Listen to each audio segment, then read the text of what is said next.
Boah, Omi Motte. Papa schnarcht auf der Couch immer so viel. Das nervt übel. Ach, Liebes. In der Kaiserzeit wurde mal jemand wegen Schnarchen angeklagt. Es sei eine Majestätsbeleidigung. Echt?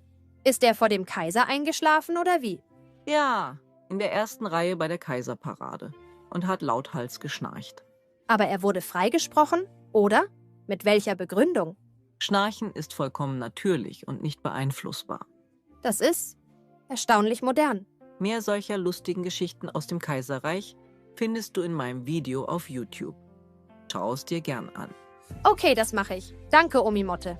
Bis bald. Bis dahin gerne kommentieren, reinfolgen, Glocke aktivieren und vor allem bleibt schön gesund. Eure Omi Motte.